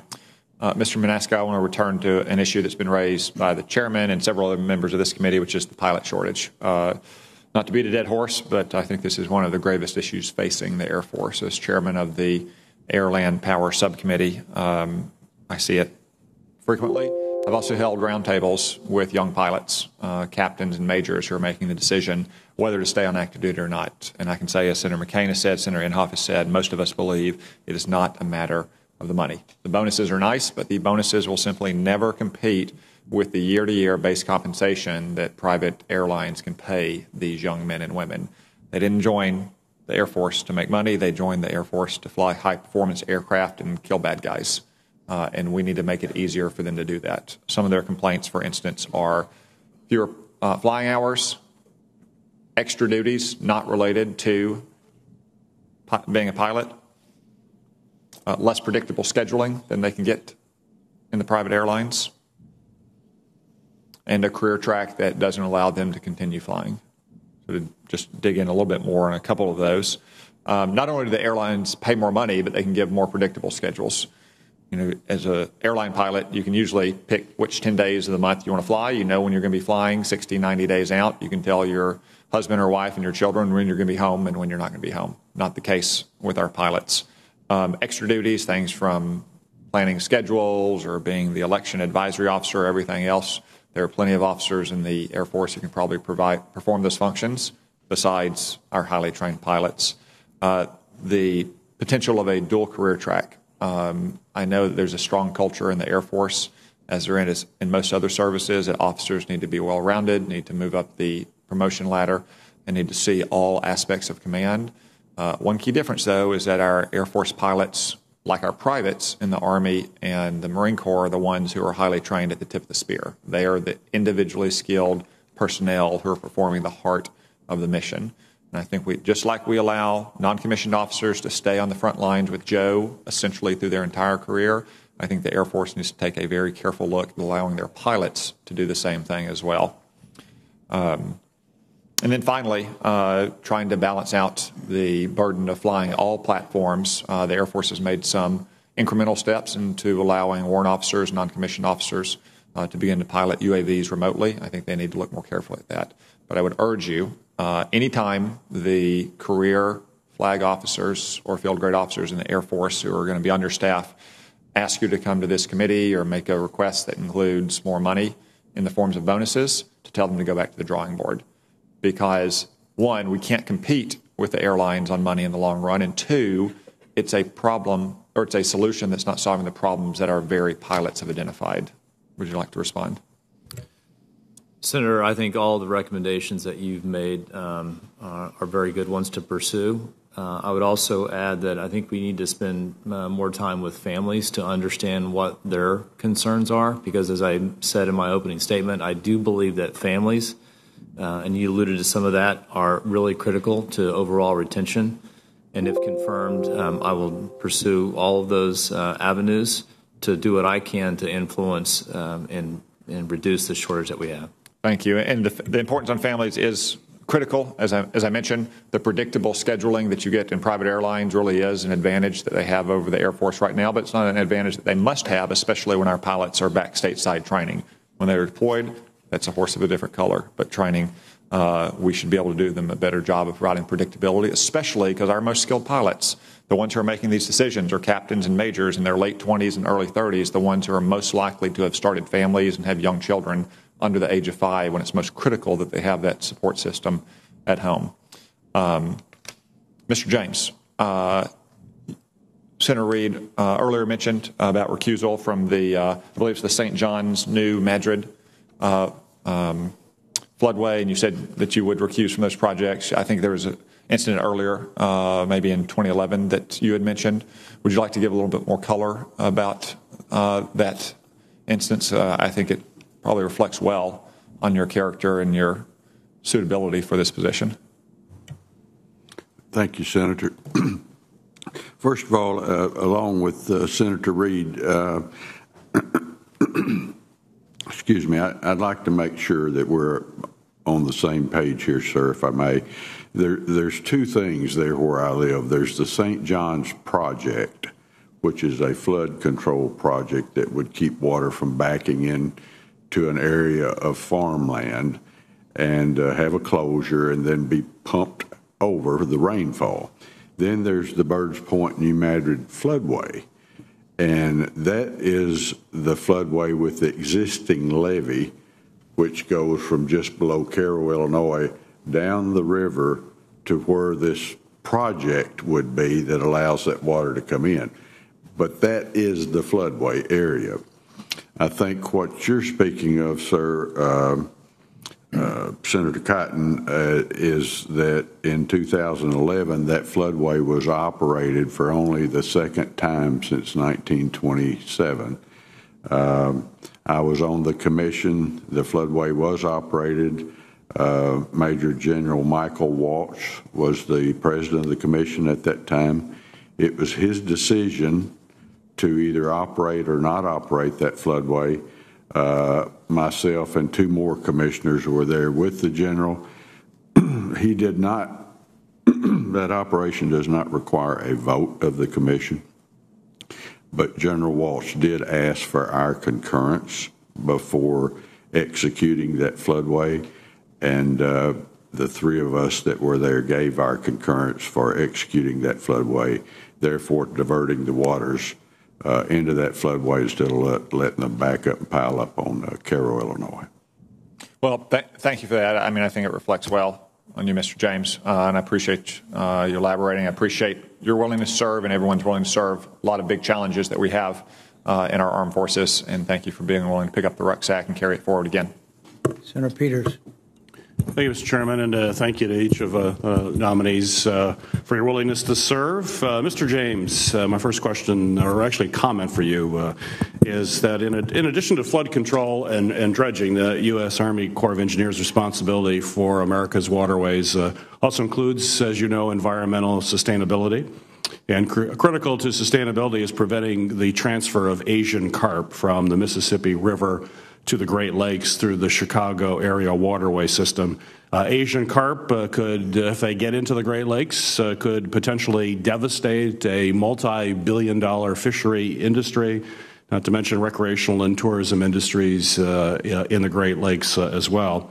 Preventing Asian carp from getting past the Brandon Road Lock and Dam is key to reducing the risk of introduction into the Great Lakes. An Army Corps report released in August evaluates options for reducing the risk of Asian carp. This draft integrated feasibility study and environmental impact statement recommended implementing a combination of technologies, including noise, water jets, electrical barriers, a flushing lock, and other non-structural measures.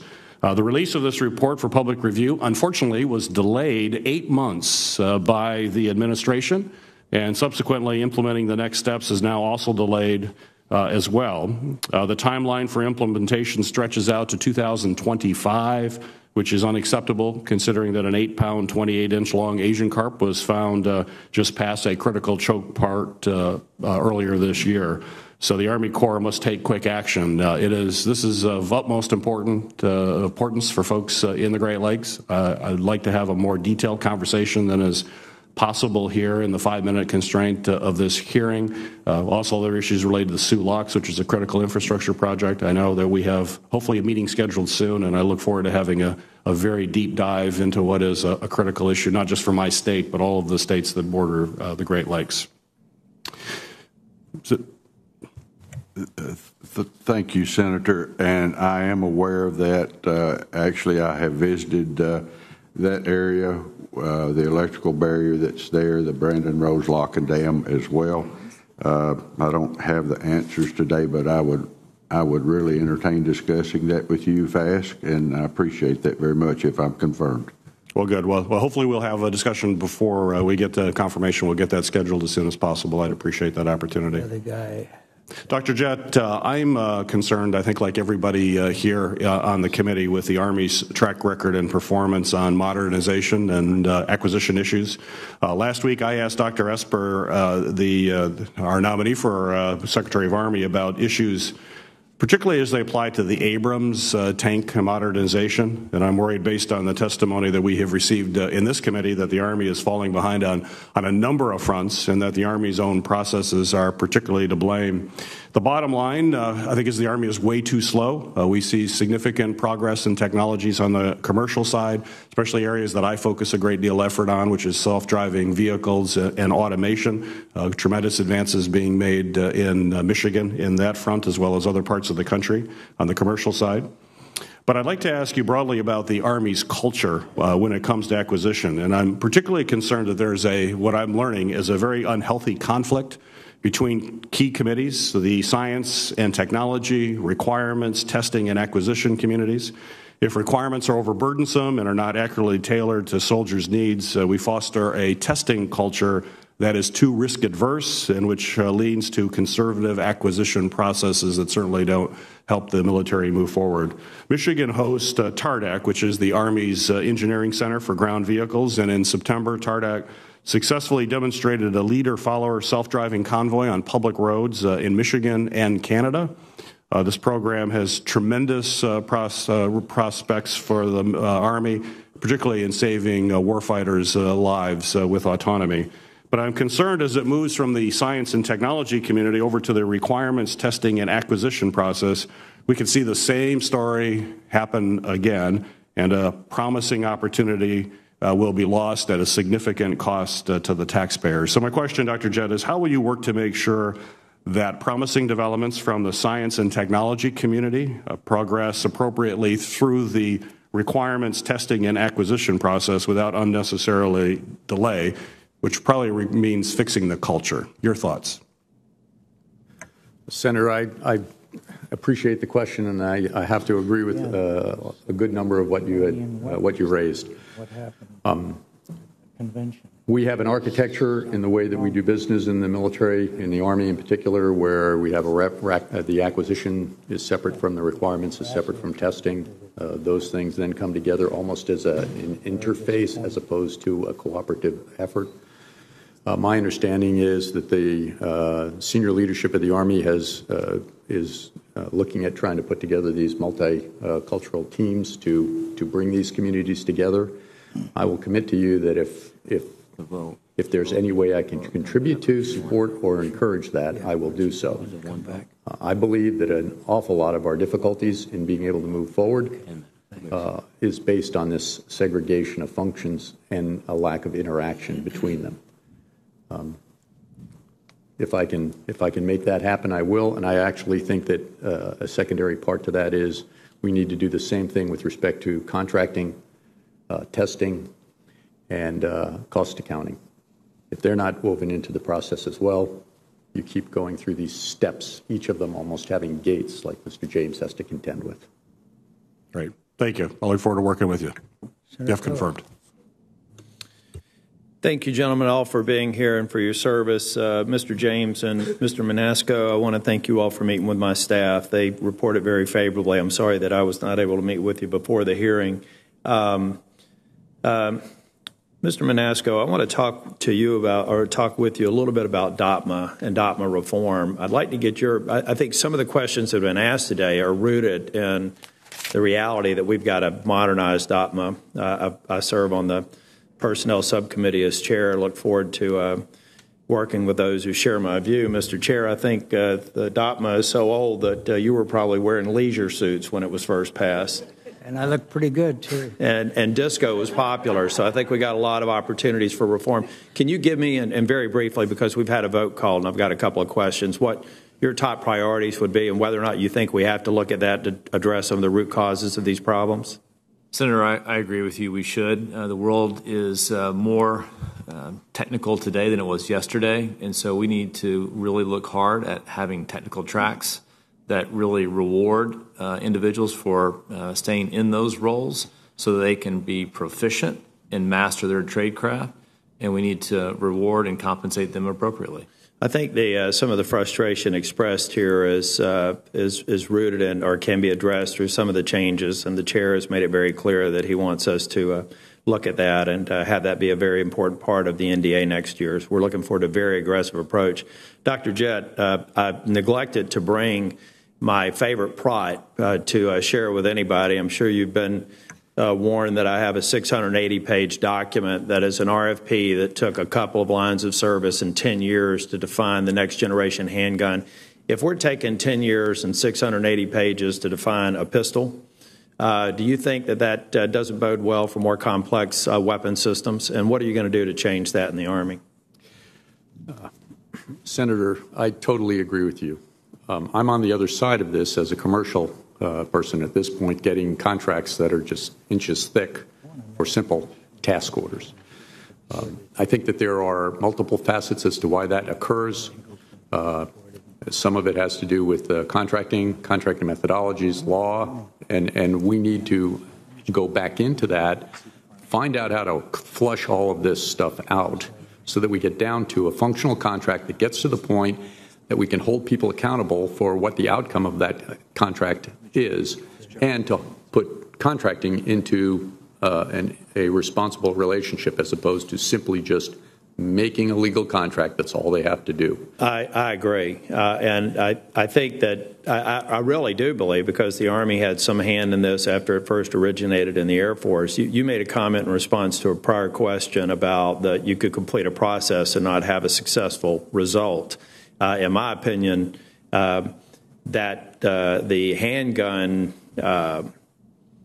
RFP and acquisition process may be instructive in what steps along the way, either internally imposed DOD requirements or statutorily imposed requirements, do we really need to look at if we're going to remove the hurdles and take a look at right-sizing acquisition processes for the complexity of the thing being acquired? And I look forward to getting your feedback on that. Mr. James, I'm always pleased to see somebody come into this committee hearing and speak proper English. So I appreciate you being here. But I tell you, we're providing translations. But in all seriousness, what I really like is the language you're going to be able to speak among people in agriculture and industry with your rich background. I've got maybe some questions we can have for you after your confirmation. I intend to support all four of your confirmations. But can you tell me a little bit about what you would in the wake of the significant storms last year? We had Matthew the year before. We had some bouts with the Corps of Engineers in terms of how they were managing the water flow in a 500-year flood event for North Carolina last year. Can you tell me what the major challenges are going to be and how we can help get these communities that have been infected over the past couple of years back on track with recovery efforts that the Corps would be involved in? Well, I think one of the major challenges that the Corps of Engineers may want to look at is the fact of the increasing amount of concrete that there are upstream from each of these areas that are being flooded. There is some climate change involved in that, but there's also continuing sprawl of our cities and towns upstream. So that brings the same amount of water into the streams much faster. But I feel that the Corps, we need to look at that. If I'm confirmed, I'm going to look at it and renegotiate how much water is coming into those streams. In engineering terms, it was called a friction factor when I was in college. I don't know what it's called now, but that's what it is. How fast does the water travel till it gets to a stream? Well, when you're confirmed, I hope you'll accept an invitation from me to go, particularly in the eastern part of the state, and meet with the farmers and people in industry that I think can be very cooperative and very productive in that discussion and the strategy going forward. And Mr. McMahon, I've run out of time. I'm sensitive to the fact they've had a vote called, but I do want to get back and speak with you about the contractor mix and a sort of methodology. I'm not one who thinks there are too many contractors or too few. I don't know the answer, but I am looking forward to working with somebody who can get us to the right answer on what the mix should be between contractors and DOD resources. That's probably something all y'all could opine on. But I'm not going to ask you to answer the question now. I'm going to yield back my time. But thank you all for being here. I look forward to supporting your nominations. Senator King. Thank you, Mr. Chairman. Mr. James, I have a beef with the Corps of Engineers, and I hope we can work it out. Otherwise, I'm going to be a nightmare for you during your tenure. In 1968, when the chairman was the guest of the Vietnamese, North Vietnamese, the Corps of Engineers built a jetty on Cape Ellis in Saco, Maine, which has continuously caused erosion. We've lost 30 houses, 2 streets that have disappeared, and the area is under constant threat. The Corps has not denied their fault in this. There was an authorized appropriation in 2007 of $26.9 million to fix this. 10 more years of studies and what we feel is unwarranted delay. Now the price has escalated, and the Corps is saying it's outside of the authorized amount, and therefore we have to go through an entirely different congressional process, effectively starting all over again. I want your commitment to look into this in a very serious way, to meet with me and officials from the city of Saco and see if we can find a creative solution within the existing authorization in order to solve this problem that's been going on for 40 years. Senator, I am aware of that problem, and I'm aware that it's taken way too long to get to a fix on that problem, and you have my commitment on that. Thank you, sir. I'll look forward to... If confirmed. I don't think you'd want me to talk to you if I'm not. So I appreciate that. I appreciate that. It will be... Actually, he doesn't mind. It'll be a good use of both of our time after, assuming you are confirmed. My frustration is the amount that was authorized in 2007, if you simply escalate it for inflation, would equal the amount that it's currently estimated for, which is put it outside of the authorization, and the delay is just unacceptable. So I appreciate your commitment. Look forward to working with you on that. Mr. Manusco, I'm not going to beat the same horse that has been discussed, but I want to associate myself with the comments of the chairman and Senator Cotton. I met with a group of pilots. The pilot-only track, I think, is something that really needs to be explored. That was what we heard in our meeting with the pilots. So, and again, you've already committed on that, Mr. Jetty. On this procurement thing, Senator Tillis talked about the 600-page spec for a pistol. I hope that one of the things you can look at in reforming is thinking about off-the-shelf products that are available, that are already tested, that are already been in use around the world. And if they need some modification, I'm sure if you're talking about an order of 100,000 for the U.S. Army, the company would consider that. But I hope that's one of the things. And I hope you will tell us if there are things in the law of procurement which need fixing. In other words, if the department is bound by archaic statutes that require too much red tape and too much time and too much bureaucracy, tell us what needs fixing, because this committee is really committed to procurement reform, as the chairman has pointed out. But you've got to tell us specifically, Section 102B4 needs to be fixed, because that's one of our problems. I hope you will commit to doing that. Senator, I commit to both of those. Application and use of commercial technologies before we go out and develop it ourselves is critical, and doing otherwise would be a waste of money. And I am, as I said, I believe we need to go back and take a look at the acquisition processes and outcomes.